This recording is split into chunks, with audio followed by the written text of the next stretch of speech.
As the post-trial defense team press conference reiterated, the prosecution intends to bury Diddy, even in their loss. These two Maniac guilty verdicts can be problematic, and the defense, as they also stated, are in an ongoing uphill battle for not only Mr. Combs' freedom, but to restore his reputation and eliminate serving any more time beyond the next trial date. Here is a strategy that I suggest based upon what I'm reading. And remember, I'm not a lawyer, but the one risk that I saw in invoking Rule 33, casting aside the jury verdict and going after a new verdict from the actual judge, who may be impartial, but it seems like he's favoring the prosecution team. Why take the risk of losing on a new trial?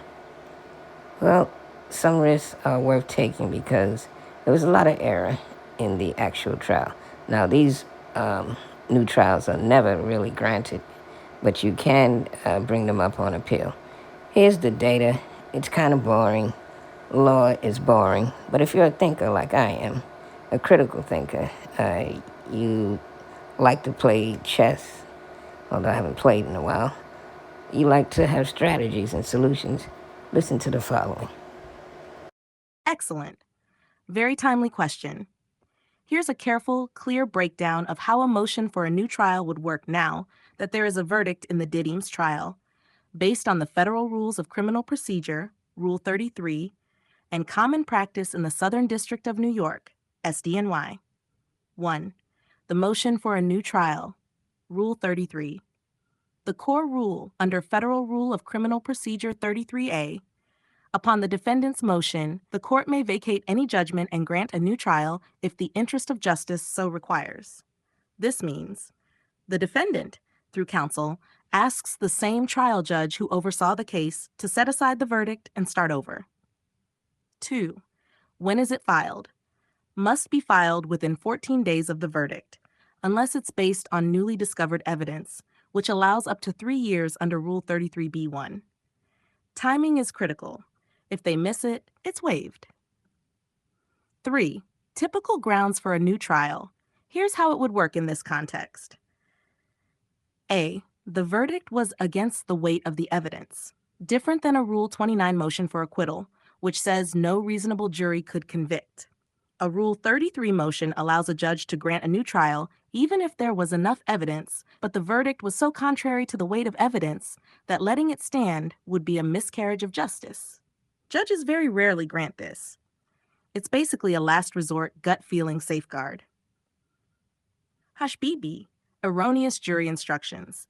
If defense argued, or should have argued, that the jury instructions wrongly allowed the jury to convict based on any one instance of conduct, rather than requiring unanimity on each predicate act, per Richardson v. United States, 526 U.S. 813, 1999 Stan, they could argue the instructions misled the jury.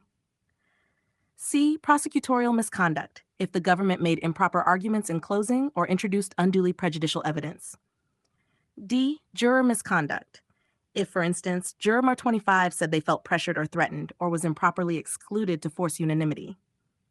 E. Newly discovered evidence, if after the verdict, some critical fact comes out, such as a recantation or proof a key witness lied. How to 4. How does this work after a guilty verdict in Diddy's case? The defense team must file a written Rule 33 motion in SDNY. They can combine it with a renewed Rule 29 motion for acquittal, arguing insufficient evidence as a matter of law. The judge then reviews the record, briefs, possibly holds a hearing, and either grants a new trial, vacates the conviction and sets a new date, or denies the motion, letting the conviction stand. 5. Limits.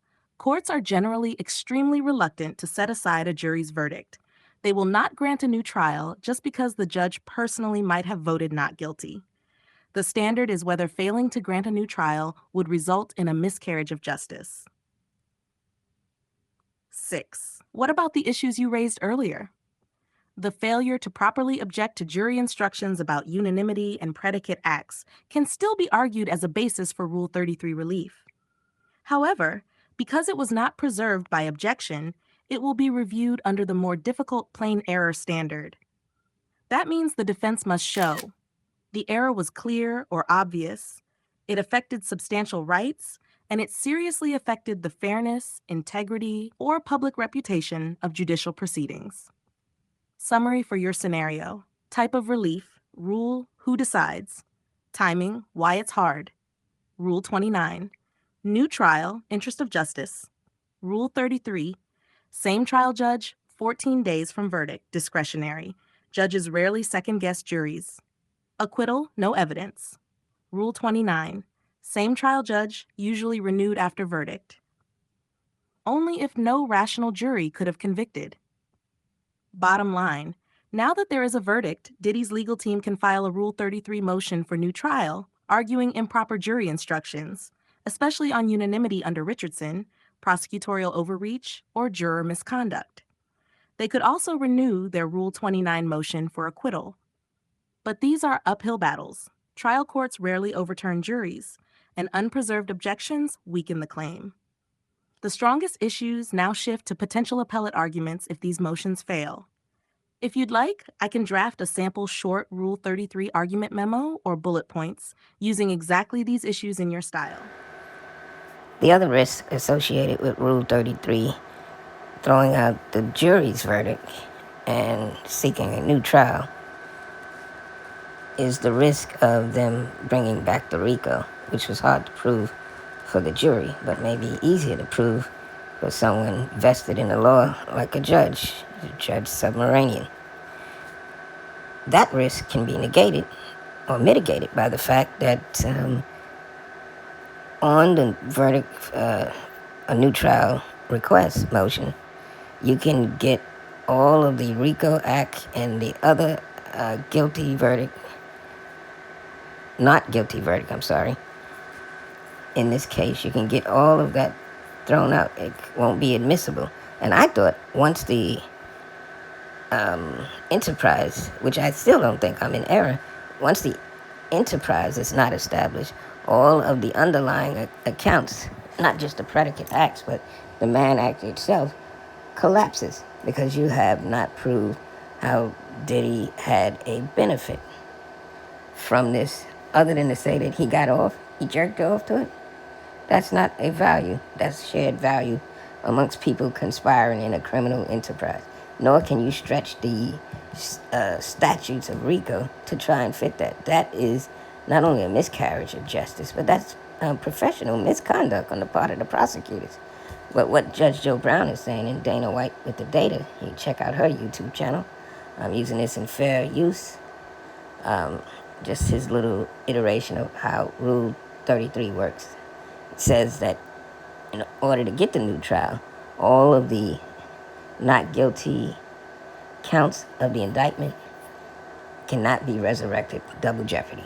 So you don't even have to bring up RICO anymore. Now the Mann Act standing alone being retried for Diddy shows that it's not part of a criminal enterprise, which made it so much more feeling like an impending doom, like a big axe over his head in the chopping block. Listen. There will be a motion for new trial where the defense will argue and the prosecution will attempt to rebut them to the issue of something went wrong at the trial. So the guilty verdict should be set aside. The not guilty verdict, there's nothing that can be done. The 3 not guilty counts, there's nothing that can be done to resurrect them. They're dead. So the argument would be the verdict of guilty on the 2 Mann Acts should be set aside for a number of reasons. Whatever the resolution by the trial judge, that will be brought up on appeal. All right? After that, After that, there will be the issue of sentencing. How much time is he going to get under the sentencing guidelines for the conviction? Or the judge may allow that to be reversed so you have sentencing before you get the motion for new trial. Because in a case like this where there's not liability for a great amount of time, that may have a lot to do with how the rest of the proceedings take place.